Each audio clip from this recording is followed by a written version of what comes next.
Bombay press में आपका स्वागत है। आज हम डोंगरी और जेजे डिवीज़न के एसीपी धर्माधिकारी साहब के पास आए हैं और हमारे आने का मकसद ये है कि अभी हाल में डोंगरी पे अल आमिर टावर के 14 फ्लोर पे एक कामगार की डेथ हो गई थी। और डेथ यानी इसका मतलब मर्डर हुआ था उसका, और मर्डर करने वाले मर्डर करके और सामने वाले को वहीं डाल के भाग गए थे। डोंगरी पुलिस की पूरी टीम ने एक आरोपी को अरेस्ट किया है। अब हम पूरी जानकारी हमारे एसीपी धर्माधिकारी साहब से जानना चाहेंगे कि सर इसका पूरा हाल आप बताइए।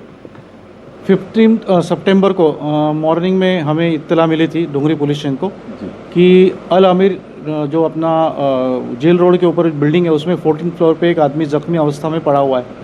तो सीनियर पे बागड़ीकर और उनकी टीम वहाँ पे पहुँची और तहकीकात शुरू की तो पता चला वहाँ पे एक आदमी डेथ हो चुकी थी, उसको ब्रूटली किसी ने मर्डर किया था।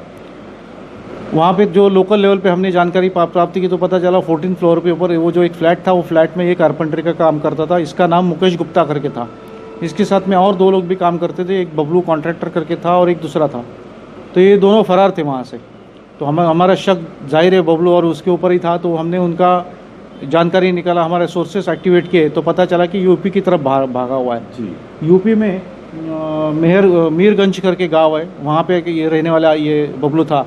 तो इमीडिएटली सीनियर पे बागड़ीकर साहब ने और हमारे डीसीपी साहब, निशानदार साहब और एडिशनल सीपी सत्यनारायण चौधरी साहब ने एक टीम हमारी यूपी को भेजी।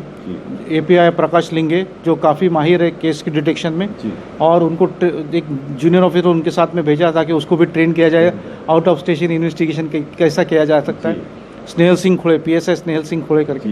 तो ये जो टीम वहाँ पे पहुँची तो वहाँ तक खबर लग गई थी कि बम्बई पुलिस यहाँ पे आ रही है। तो हमको डर था वो नेपाल भाग जाए, और वैसा ही हुआ, वो नेपाल भाग गया था।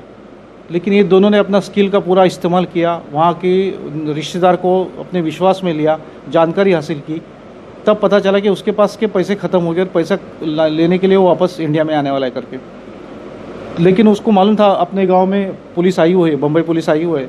तो उसने अपने जो रूटीन रोड था उसके बगैर जंगल रोड से वो आया था।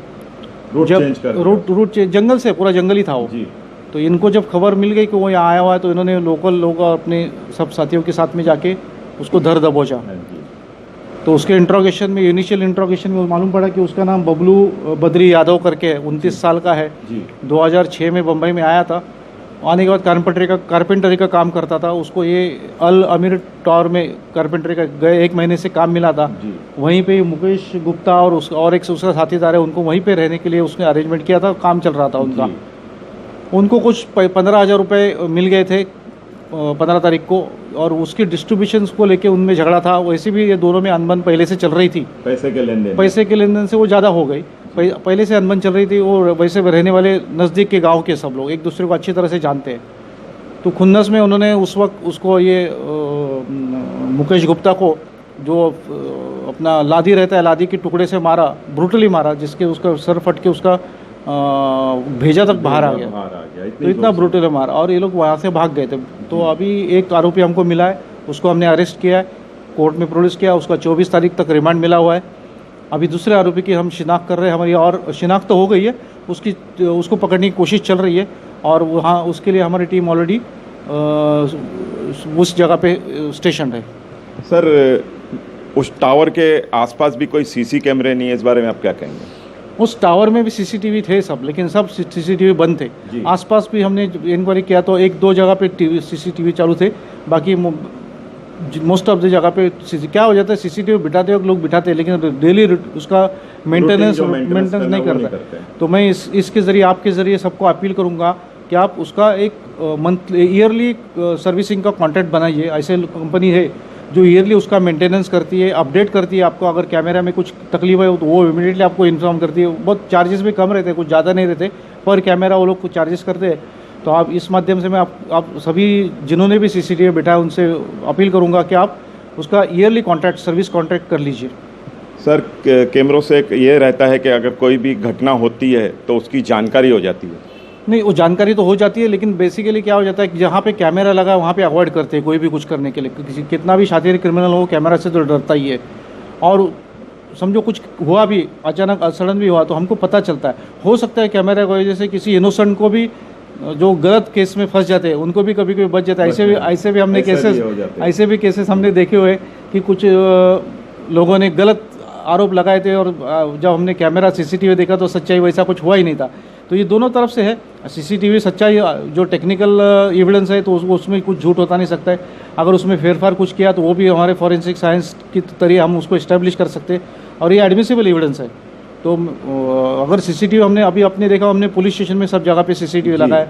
गवर्नमेंट ने अपनी तरफ से मेन रोड पे जहाँ पे ज़रूरत ज़्यादा है वहाँ पे लगाया हुआ है, लेकिन अंदर गली कूचे में है तो स्थानीय लोगों ने, जैसे बिल्डिंग के अंदर तो स्थानीय लोगों ने चाहिए। मैं साकेनाका में था तो साकेनाका में मैंने ऐसा एक चलाया था, हमने 335 कैमरे लगाए थे और उसको इंटीग्रेट किया था। साकेनाका पुलिस स्टेशन में एक रूम बनाया था, वहाँ से गवर्नमेंट के कैमरे और ये प्राइवेट 335 कैमरे उसको हम लोग मॉनिटरिंग करते थे। तो इस तरह से भी एक स्कीम बनाई जा सकती है। डोंगरी एरिया का ऐसा भी छोटा है तो अगर वो किसी एनजीओ ने वगैरह पहल की तो हमने वो मॉनिटरिंग भी कर सकते हैं उसको एक जगह पे रह के।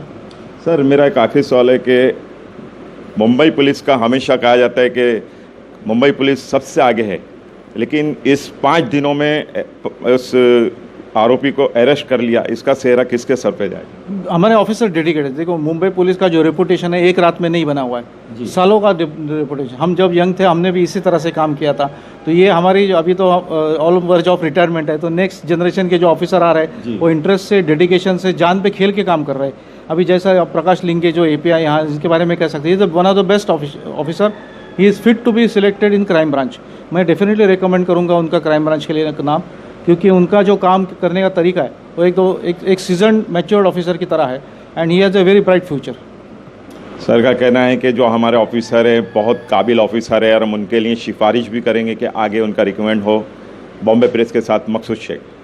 बॉम्बे प्रेस को लाइक, शेयर एंड सब्सक्राइब कीजिए तेज ताज़ा खबरों के लिए।